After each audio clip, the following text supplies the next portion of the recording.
What the heck happened? Someone, please help me figure this out because I'm a bit confused. We had two incredible movies. I mean, simply phenomenal. When you look at them as adaptations and compare them to the comics, they hold up pretty well. Lots of the characters are very well done, from Peter to Aunt May, Jonah. MJ has her moments, even Harry has something. The villains have all been solid. Solid to great. Goblin being more accurate than Ock, but both still, they really feel like their character's comic book counterpart. I mean, we literally talked about all this stuff in the last two videos. This franchise was headed in a very, very good direction.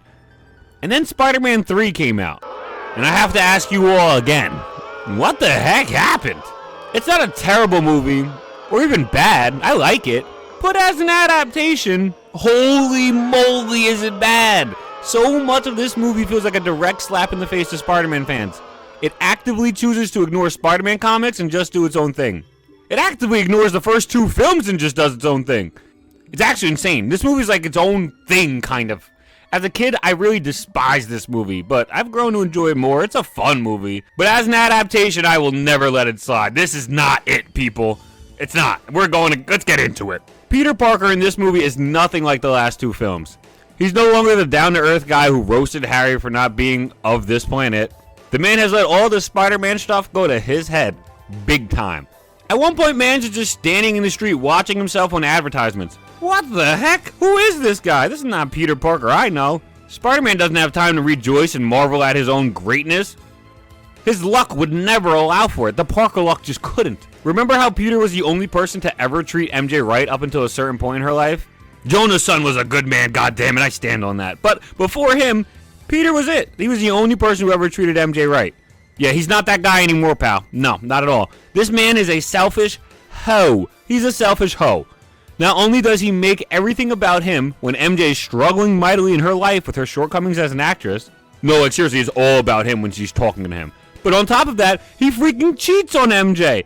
On stage. In front of, like, all of New York City. Including MJ. Doing the very kiss he did with MJ. What? Why would Spider-Man do this? Did he have the symbiote? No, he didn't even have the symbiote. I don't understand why this character assassination happened. Why is he such an a-hole? The movie continues and Spider-Man gets the black suit. You thought he was an a-hole before? You haven't seen shit. Dog is assaulting his coworkers, people in bars, the fucking love of his freaking life. What the hell is all this about? Purely from a comic adaptation standpoint, this is straight up garbo. Straight up trash. A very common misconception about the black suit is that it made Spider-Man stronger and more emotional. When, in the comics, this is not true, by any means. The suit gave him unlimited webbing. It changed his clothing at will when he wanted to, and he had pockets at all times now. That's it. There's no anger, side effects, or power boost for Spider-Man. At the worst, the suit would take him for joyrides at night and fight crime as if it was Spider-Man. In the comics, the symbiote is not nearly as evil and parasitic as Peter believes. And if anything, Peter's actually the major aggressor of the two. He tried killing the black suit twice. And on the second attempt, Peter nearly killed himself. And then the black suit saved him. Like, huh? None of this is in Spider-Man 3. Absolutely none of this stuff is in Spider-Man 3. I'm sitting here watching Spider-Man 3 in theaters and I'm just like, my God, what am I watching? The horror and disgust before my eyes. They literally were bleeding like I was using the manga Q shotting gun or something. This is character assassination at its finest. This is not Spider-Man, y'all. Spider-Man doesn't hit the love of his life. He's not a domestic abuser. Next, Sandman. Okay, this character is done very well. I'm gonna be honest, this is one of the few bright spots in the movie. Sandman's origins are a tad bit different from the comic books, but it still feels on brand. Sandman still feels like Sandman.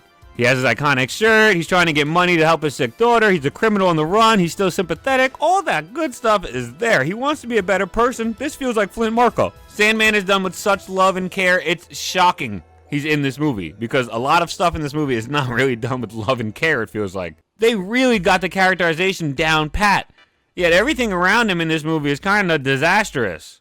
Oh, that's right. He is Uncle Ben's killer.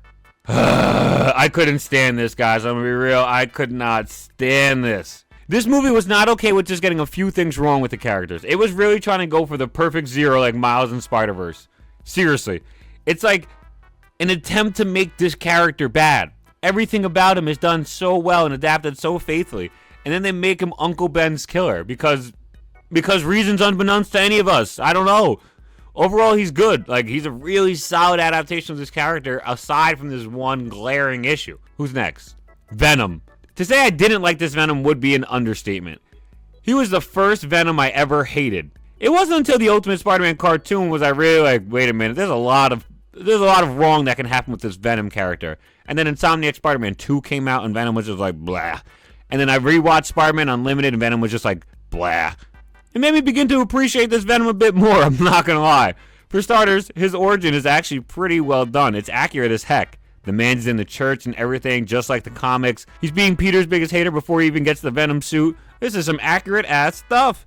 Heck, if we're talking about before he even gets the suit, overall, he's a sleazy cheeseball willing to backstab his coworkers to get a promotion. This feels like comic book Eddie Brock. Congratulations, son. We'll use your shot. I'll pay you $50. All right, JJ, I'm your man. I know more about what makes a good picture than any photographer in this town. See, photography, it's not just about, no offense, flagpoles. When you look at all of this, it's hard to say this is a bad Venom adaptation.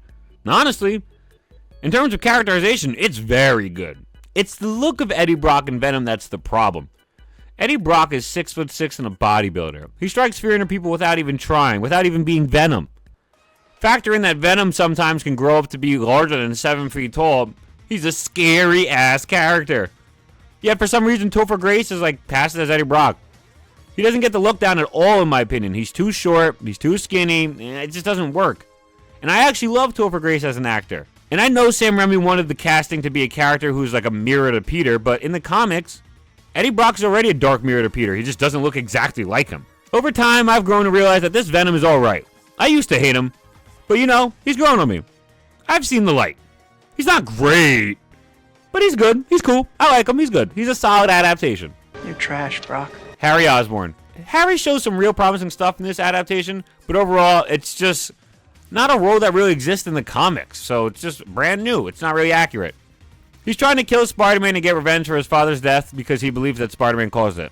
And this stuff's pretty good. That's pretty accurate. I'm gonna be real. The inner struggle with the Goblin stuff, this stuff is accurate. But the story is just so contrived and different than any comic book storyline. His character like morphs into something completely new that's never before seen in the comics. He's almost like the comic version of Venom in a sense. Like, hear me out, hear me out, hear me out. Do not jump the gun, hear me out. In the sense that Peter has to go and find Harry for help to stop a greater threat. Kind of like how in the comics, in the 90s, Spider-Man and Venom teamed up to take down Carnage. Harry and Peter team up to take down Venom. But that's not a role Harry really plays at all in the comics. Also, Harry's the Green Goblin, and he's an awesome Green Goblin. He's a great successor. It bothers me so freaking much they named him the New Goblin. The New Goblin? What kind of name is the New Goblin? So dumb. Like, seriously, what kind of trash-ass name is the New Goblin? Make him the Green Goblin. Grah! Mary Jane. In this movie, MJ is really just along for the ride. She doesn't feel like her usual strong and powerful self. In the first Spider-Man film, she's younger and still finding herself, so it makes sense. In Spider-Man 2, she's an actual character. She's got her own arc. Stuff happens with her. In Spider-Man 3, though, she's only on the screen to cause shock value. Pretty much every time she's on the screen, there's shock value happening. It's very upsetting because the character deserves way more. In the comics, MJ as a character is fire. Her motivation, her fits, the fact that she's an entertainer, her willingness to jump in and help Spider-Man. Why not adapt this stuff? I don't understand. Instead, she's like getting hit by her own partner. She cheats on Peter as well. She's getting kidnapped by Harry, and she's forced to break up with Peter. The entire time she feels like she's just a damsel in distress, which MJ is not. The movies were even building towards having a powerful MJ. I don't understand why they just decided to scratch it. It would have been accurate if they just kept going. The one moment she has this entire film is when she drops a cinder block on top of Venom to help Peter. That's all she gets. Enjoy it, MJ fans. We really are down bad, aren't we? Gwen Stacy. This movie does Peter's love interest dirty. Does him like dirt. As an adaptation, Gwen Stacy isn't necessarily inaccurate. She's the attractive daughter of Captain Stacy, who's in Peter's college classes. Okay, that's fair. I'm totally with all this so far. But that's all she gets. She's not really a character outside of that. From then on, she's either unknowingly splitting up Peter and MJ, or she's just used by Peter to make MJ jealous. Freaking sad, because we never really get to see Gwen Stacy adapted accurately. Ever. This was the first swing at it in the live-action field, and it was a miss. She's not her actual comic self who's standoffish yet bland. She doesn't get killed like she does in her most iconic storyline. She's just there. because, I don't know. I gotta move on. My head's starting to hurt from this one. I really don't get it. J. Jonah Jameson. Who are you? You hired him last week. Freelance. I did? What's that smell? Jonah in this movie, well done. Let's be real. He's well done in all these movies. He's probably the most consistently adapted character in Spider-Man history. At least in this series, for sure. The entire time, he's the same Spider-Man hating, loud-mouthed, outspoken man who has a very solid moral compass. And at his core, does want to help people. This movie is no different. When Eddie Brock was caught cheating and lying, he immediately fired him. Pack your things. Get out of my building. I was just You're fired! And he even wrote a retraction in the paper for Spider-Man. But to end the movie, he's having a negotiation battle with an 8-year-old so he can try and get the latest news scoop. God, I love J.K. Simmons as Jonah, man. He's just so good. This movie really derails the trilogy, man. 1 and 2 are the makings of the greatest superhero trilogy ever, but the third film just did not stick the landing.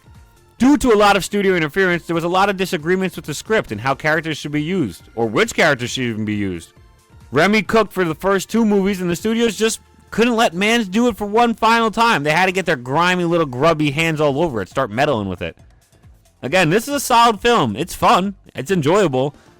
But it is a very bad adaptation. The Remy films overall do tend to follow the same trend of adapting things. It's not a direct adaptation of any comic book storyline or even close to it. There's maybe one direct storyline adapted. In these 3 movies, just one. Other than that, it's like a lot of faithful characters taken out of the sandbox and put into a different environment that one thinks may translate better to a new medium. It's not Peter Parker versus Flint Marko in like one of the first issues ever of Spider-Man with Peter sucking him up with a vacuum cleaner, but for the most part it is a pretty faithful adaptation of both these characters in someone else's story. My man Remy cooked with this trilogy, so I do love it, but overall I hope the later installments of Spider-Man films bring us more accurate portrayals of the comic storyline. I'm just joking. I've seen every single Spider-Man movie like 10 times. I know they don't get really any more accurate than this, but it'll be fun to break them down. Thank you guys for watching. We have finished the Remy trilogy. We now move to the Amazing Spider-Man duology. If that's a word. Make sure you all subscribe to the channel. Check out the other live action adaptations. Join the Discord. If you really love me, purchase a membership, and I'll catch y'all in the next video. Dunk out. Peace.